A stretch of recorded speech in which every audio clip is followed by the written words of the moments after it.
കുമരഞ്ചിറ അമ്പലത്തിലെ പറയടിയിലനുബന്ധിച്ച് നമ്മുടെ ജംഗ്ഷനിൽ ഒരു 4 ദിവസം ഭയങ്കര പരിപാടിയായിരിക്കും കേട്ടോ. പറയടിയിലും പൂമൂടലും പിന്നെ ഉച്ചഭക്ഷണവും ഒക്കെ ആയിട്ട് എല്ലാ വർഷവും 4 ദിവസവും ഉച്ചഭക്ഷണം ഉള്ളതാണ്. പക്ഷേ ഈ പ്രാവശ്യം 2 ദിവസം മാത്രമേ ഉണ്ടായിരുന്നുള്ളൂ. പക്ഷേ എങ്കിലും കുഴപ്പമില്ല, നമ്മുടെ ആഘോഷങ്ങൾക്കൊന്നും ഒരു കുറവുമില്ല. പിന്നെ ദാ ഈ ഇരിക്കുന്നത് എൻ്റെ വല്യച്ഛനും വല്യമ്മയാണ് ആ ചോറ് കഴിക്കുന്നത്. പിന്നെ ഇത് എൻ്റെ ഒരു കൂട്ടുകാരിയുടെ മോനാണ്. ഇച്ചിരി നാണമൊക്കെ ഉണ്ട് കേട്ടോ. പിന്നെ നമ്മൾ ഫുഡ് കഴിച്ചിട്ട് കുറച്ച് നേരം അവിടെ ഇരിക്കാമെന്നാണ് വിചാരിച്ചിരുന്നത്. പക്ഷേ ഭയങ്കര വെയിൽ, പിന്നെ എനിക്ക് പനിയും കൂടെ ആയതുകൊണ്ട് ഒട്ടും പറ്റുന്നില്ല. അതുകൊണ്ട് ഞാൻ കുറച്ച് നേരം വീട്ടിൽ വന്ന് കിടന്നുറങ്ങി. ഉറക്കമൊക്കെ കഴിഞ്ഞിട്ട് ഞാനും സുമേഷനോട് വൈകിട്ട് എൻ്റെ കല്യാണ ബ്ലൗസ് തയ്ക്കാൻ വേണ്ടി കൊടുക്കാൻ പോയാണ് കേട്ടോ. അവിടെ ചെന്നപ്പോൾ അവരെവിടെയോ പോയിരിക്കുന്നു, 1 മണിക്കൂർ വൈകുമെന്ന് പറഞ്ഞു.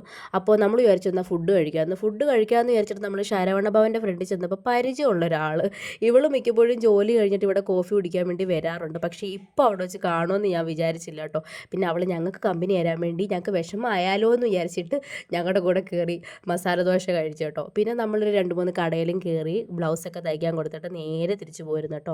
തുമ്പിയെ നമ്മൾ വീട്ടിലാക്കിയിട്ട് നമുക്ക് മൈനാഗപ്പള്ളി വരെ പോകേണ്ട ഒരു ആവശ്യം ഉണ്ടായിരുന്നു. അതായത് സുമേഷണ്ണന് മീൻ വാങ്ങിക്കണമായിരുന്നു, മീനും ബൗളും. അപ്പോൾ അത് വാങ്ങിക്കാൻ വേണ്ടി നമ്മൾ കുറ്റിമുക്കിൽ വന്നു കേട്ടോ. മൈനാഗപ്പള്ളിയിലല്ല, കുറ്റിമുക്കിൽ. അപ്പോൾ അവിടെ ചെന്നപ്പോൾ ഉണ്ട് ഒരു സൈസ് കളർ മീൻ, അതായത് നമ്മൾ ഈ CD കാരലിൻ്റെ ഒക്കെ കൂട്ടിരിക്കുന്ന ഒരു മീൻ. എനിക്കിതിൻ്റെ പേരറിയത്തില്ല, പക്ഷെ നല്ല ഭംഗിയുണ്ടായിരുന്നു കേട്ടോ.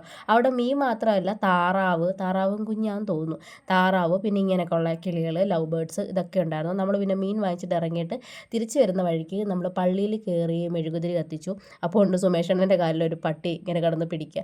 പാവം കുഞ്ഞു പട്ടിയായിരുന്നു കേട്ടോ. അത് കഴിഞ്ഞ് നമ്മൾ നേരെ തിരിച്ച് വീട്ടിലോട്ട് വരുന്ന വഴിക്ക് നമ്മുടെ വീടിൻ്റെ അടുത്ത്, അതായത് വരിക്കോലയത്ത് ജംഗ്ഷൻ മുതൽ കാളവത്തുമ്പ ജംഗ്ഷൻ്റെ അടുത്ത് വരെ ഒരുപാട് ലൈറ്റ് ഇട്ടിരിക്കുക. നല്ല ഭംഗിയായിരുന്നു കാണാൻ കേട്ടോ.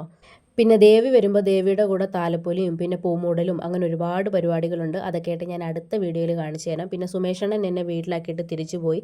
അപ്പോൾ തൽക്കാലം ഇന്ന് ഇത്രയേ ഉള്ളൂ. Tata bye bye, see U.